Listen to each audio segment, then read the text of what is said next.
Parti pour la correction de l'exercice 6, une histoire de château. L'objectif de l'exercice est de déterminer l'aire du château qui suit. Pour cela, on a partitionné une partie du château à l'aide de carrés, rectangles et triangles. L'unité d'aire sera définie par un carreau. Première question, déterminer l'aire de chaque morceau. Alors, on a vu dans les exercices précédents comment calculer l'aire d'un carré, d'un rectangle et d'un triangle. Ça va être l'occasion ici de réinvestir ces trois calculs d'aire. On prendra ici comme unité un carreau. Ça veut dire que tous les calculs d'aire qu'on va déterminer, il s'agira juste de déterminer combien de carreaux on peut mettre à l'intérieur de chaque carré, rectangle et triangle. Alors, on y va pour le premier carreau. Comme en fait un carreau, c'est notre unité d'aire, un carreau a pour aire un carreau. Alors, même cette première ligne, c'est même pas obligé de t'en servir. Ensuite, pour le carré numéro 2, ici, on a 1, 2, 3, 4, 5, 6, 7, 8 carreaux. On a un carré de 8 carreaux par 8 carreaux. Donc, ça veut dire qu'il contient 8 fois 8 carreaux, qui fait 64 carreaux. Ensuite, le rectangle 1. Le rectangle 1, il est formé... Alors, on a 2 carreaux de large et 1, 2, 3, 4, 5 carreaux de long. Ça signifie que sa surface, son aire, ce sera 2 fois 5 carreaux, 2 rangées de 5 carreaux, c'est-à-dire 10 carreaux. Ensuite, pour le rectangle 2, on a 1, 2, 3, 4, 5, 6 carreaux de long sur 3 carreaux de large. Son aire, ce sera donc 6 fois 3 carreaux, 18 carreaux.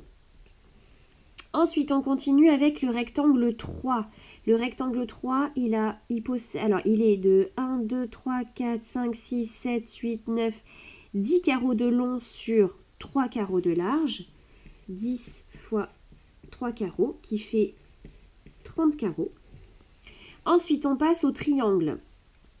Alors, ce petit triangle-là, souviens-toi, tu peux encadrer par un grand rectangle ou tu peux faire base fois hauteur divisé par 2. C'est exactement la même chose.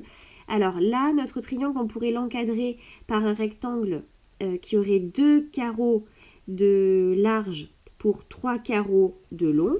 Et ça représente la moitié de l'aire du rectangle. Alors, 3 carreaux de long fois 2 carreaux de large. Et on divise par 2. 3 fois 2, 6, divisé par 3, 3.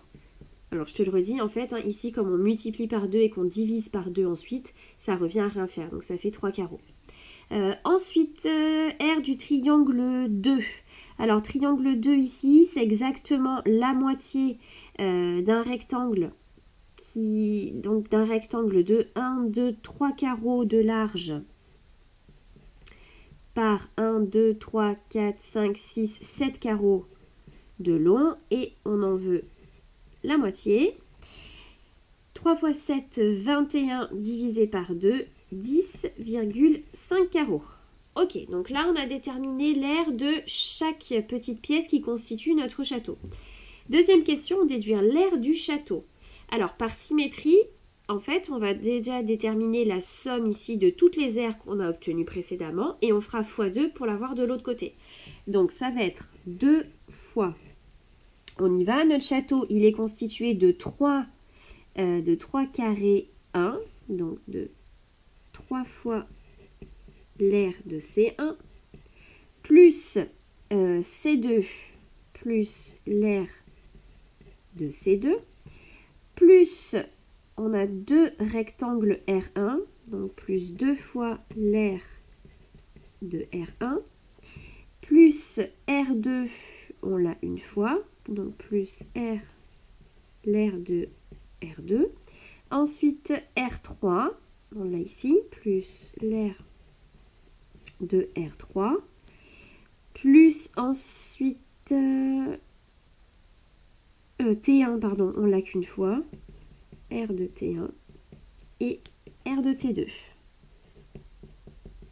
Hop, on ferme la parenthèse, un peu juste. Ok, alors on y va, 2 fois. Alors, R de C1, c'est un carreau, donc 3 fois un carreau, 3 carreaux. Plus l'aire de C2, 64 carreaux. plus 2 fois l'aire de R1. 2 fois 10, 20 carreaux. Plus l'aire de R2, 18 carreaux. Plus l'aire de R3, 30 carreaux. Plus l'aire de T1, 3 carreaux. Plus l'aire de T2, 10 carreaux et demi. Hop. Allez, on y va de tête. Alors, 3 et 3, ici 6, ça va bien s'ajouter avec 64 qui fait 70. 70 et 30, ça s'ajoute très bien aussi, ça fait 100. Ensuite, 120, 138, 148 et demi. Et 2 fois 148 et demi, ça fait 297 carreaux. L'aire de notre château fait donc 297 carreaux et c'est terminé pour l'exercice.